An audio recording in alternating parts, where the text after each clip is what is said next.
My name is Charlie Burrell, President and Founder of the Humanity Project for Social Solutions. We currently operate downtown, the center, which feeds 200 to 300 children, seniors, homeless, working poor families each and every day.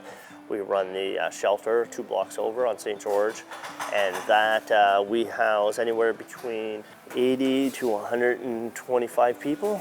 And then we have the farm out near Salisbury, where currently we have 3 bedrooms, 3 guys living there, and we're working towards putting in more renovations so we can add another 9 bedrooms. And that's out near Salisbury. So we operate currently between all the volunteers and everybody, 3 different locations. In 2014, I was driving down street here in Moncton. It was minus 34, and there was a gentleman. He was pushing a shopping cart. He was in his 60s, 70s, and he had no hat, no mittens, and he was wearing a pair of sneakers. And I just remember looking at him and thinking, like, it's so cold out right now, I don't even want to get out of my car. And I drove past him. And I drove past him not because I didn't want to help the guy, it was just because I just didn't know what to do. I just had no idea. So it kind of bothered me for about 2 weeks. And I went home and I thought about it, and I opened up my drawers. And I seen that I had hats, mittens, socks, I had a bunch of stuff. My kid had book bags that I bought her every year at school, and then I just threw them in a closet. So I just asked my friends and family if they could help me make some winter survival bags. And we went out and we started giving them out to people that were homeless, sleeping under the bridges and in banks and in the parks, and it kind of started that way. And then it just kind of morphed from that into feeding people. We sat out on the street doing that for a long time. And then after we got this building, we started sheltering them in the winter and helping them out. And yeah, so that's basically what we do. We feed people, we shelter them, we give them clothing, we help them with what they need, we help them do resumes, we help them get ID, we help them find jobs, we help them find housing.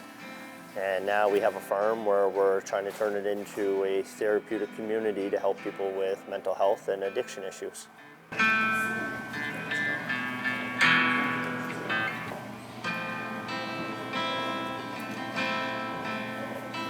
People need it, and we're doing a good thing here for as many people as we can do it for.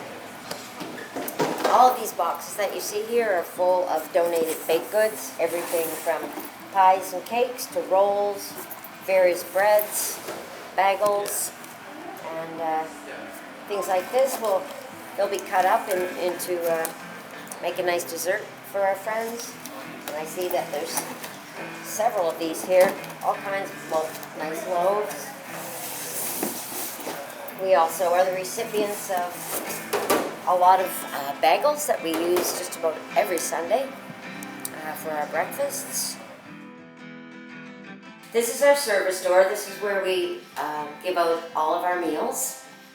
You can see this rack here only has 2 trays on it. There will end up being 7 or 8 trays that's full of desserts because all of our friends get their meal and a dessert and a beverage. Here on this rack we keep a lot of toiletries, everyday toiletries that people are going to need. Anything from shaving cream to deodorant to underwear, toothbrushes, toothpaste, socks for men and socks for women. And we have some of the warming blankets on top. Soon we'll be hopefully receiving a lot of ponchos for when it's raining. Underneath the table you'll see there's 2 bins, cat food and dog food. A lot of our friends count on us to help keep their fur babies' tummies full. And of course a fork or spoon, depending on the meal, goes in with every meal. But hopefully things do get better because, life is life, right? And there's a lot of people out there struggling for what they need, and I don't find there's enough resources, you know what I mean, for what's going on. Charlie does the best he can with the staff, and hopefully everything gets better in the future, right? Thank you. I think what drives the volunteers is just, you can see the need. And they're like me, like, you can look away all you want, but it doesn't change anything. You gotta put your fingers in and get them dirty and help out and do what you can. If everybody in this city, let's just say, gave an hour of their time a week, so much would get done. So much would get done and accomplished. If everybody in this city gave 1 hour of their time a week, if everybody did a little, a lot would happen real quick. You know, we all have an hour to sit down and watch TV. We all have an hour to do whatever. But do you have an hour to come in here and chop up food and make up desserts so that, you know, when a kid comes to the door tonight or a senior shows up because they can't afford their friggin' blood pressure medicine or they just have to decide whether they can eat that day? No, your 1 hour a day just fed them and kept some kid from going to bed hungry. Like, you know, there's other organizations in the city. If you took everybody in the city and they all went and gave an hour, you'd see changes overnight. You'd see changes because you'd see a change in people's attitudes because they'd be more educated on what is actually happening out there on the streets. They'd be more well informed, and you would see a change in our community because you'd have a lot of hands putting together to make some work happen and make things happen.